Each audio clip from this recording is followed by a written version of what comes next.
کہا کہ فلاح پانا تمہاری ضرورت ہے، اور فلاح کیسے ہوگی؟ تزکیے سے حاصل ہوگی۔ اور تزکیہ کیا ہے؟ تزکیہ تمہارے باطن کی ستھرائی کا نام ہے، اندر کی پاکیزگی کا نام ہے، تمہارے دامن کی عفت کا نام ہے، تمہارے خیالوں اور سوچوں کی طہارت کا نام ہے، تمہارے طرز معاشرت کی خوبصورتی کا نام ہے، تمہارے انداز حیات کی ندرت کا نام ہے، تمہاری زندگی کا جمال تزکیہ ہے، خوبصورتی تزکیہ ہے۔ اللہ کی حرام کردہ چیزوں سے بچنا، اس کی ممنوعات سے محفوظ رہنا، حتیٰ کہ مکروہات سے بھی، اور یہاں تک کہ ایسی سوچ سے بھی، ایسے خیال سے بھی، ایسے وسوسے سے بھی اپنے آپ کو بچانا، اس کو تزکیہ کہا جاتا ہے۔ اور اللہ تعالیٰ جل شانہ نے یہاں ارشاد فرمایا قد افلح من تزکا، جس نے اپنے اندر کو ستھرا کر لیا۔ باہر تو مل مل کے سارے ہی دھوتے ہیں، لباس پہ بھی سلوٹ نہیں پڑنے دیتے، اور اپنے بدن پہ ایک ریزہ مٹی کا بھی پڑ جائے تو وہ بھی جھاڑتے ہیں۔ کہا یہ بھی اچھی بات ہے، اسلام ستھرائی کا دین ہے، صفائی کا دین ہے، لیکن اس سے کہیں زیادہ اہمیت ہمارے باطن کی صفائی کی ہے، ہمارے اندر کے ستھرا ہونے کی ہے۔ تزکیہ مقصود ہے۔ اب یہ تزکیہ کس طرح ہم حاصل کریں؟ ایک تو اسی آیت کریمہ میں ارشاد فرمایا فَذَكَرَ اسْمَ رَبِّهِ، اپنے رب کا نام ذکر کیا، نام پکارا، یعنی ذکر الہی یہ حصول تزکیہ کا سبب ہوا۔ فصلی، اور دوسری بات ارشاد فرمائی نماز۔ تو یہ تزکیے کا نتیجہ بھی ہے کہ جب اندر تزکیے کے نور سے مالا مال ہوگا تو پھر پیشانی سجدے میں ضرور جھکے گی، اللہ کی بندگی یہ بندے کا مزاج ہوگا۔ اور دوسرا یہ ہے کہ اگر یہ تم حاصل کرنا چاہو تو پھر تمہیں اس عمل سے بھی گزرنا پڑے گا، اور اللہ کا ذکر تمہارے اندر کے زنگ اتارے گا۔ تو جب دل کا زنگ اترا تو دل مزکا ہو گیا، دل کو تزکیے کی دولت نصیب ہو گئی۔ اور دوسرے مقام پہ اللہ کے محبوب علیہ الصلوۃ والسلام نے دل کے زنگ اتارنے کا جو ایک نسخہ ارشاد فرمایا وہ یہ ہے کہ دل کا زنگ قرآن مجید کی تلاوت سے اترتا ہے۔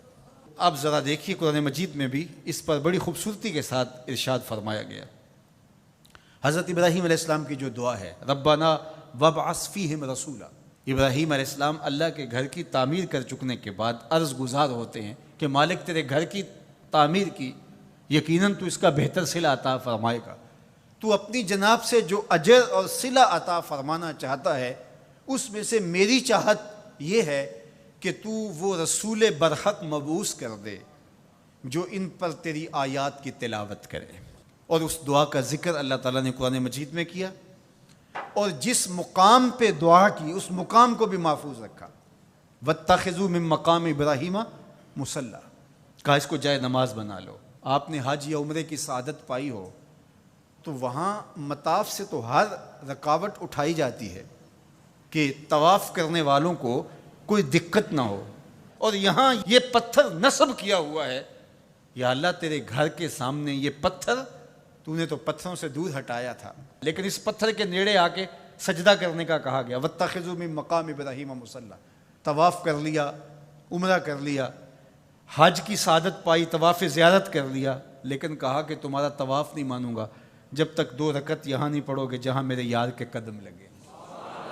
یا اللہ تیرے گھر کا طواف ہو گیا، کوئی کسر رہ تو نہیں گئی تھی؟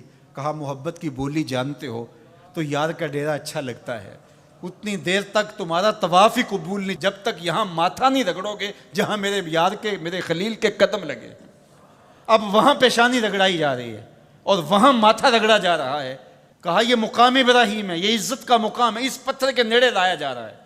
وہ بھی پتھر ہے، کالے رنگ کا پتھر ہے، لیکن اس کو چومنے کی تلقین کی، ادب سے چوما جا رہا ہے، عقیدت سے چھوا جا رہا ہے، پیار سے دیکھا جا رہا ہے۔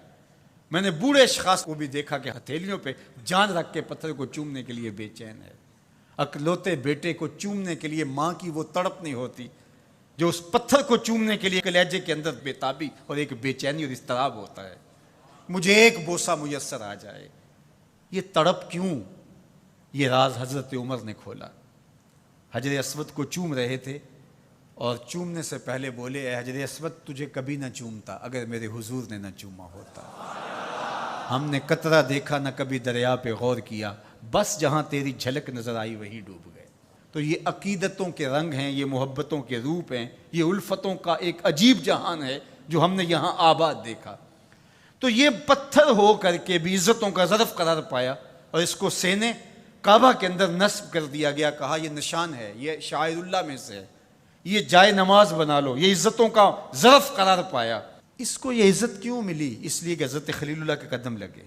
اچھا، کیا حضرت ابراہیم کے قدم ساری زندگی اسی پتھر پہ لگے یا کسی اور پتھر پہ بھی لگے؟ ظاہر ہے یہ سارا علاقہ ہی پتھریلا تھا، ان کے قدم تو جگہ جگہ لگے، لیکن کسی اور پتھر کو محفوظ نہیں کیا گیا۔ اس پتھر کو محفوظ کیوں کیا گیا؟ اس لیے کہ اس پتھر کی چھاتی پہ کھڑے ہو کے حضرت خلیل نے میرے رسول کے لیے دعا مانگی۔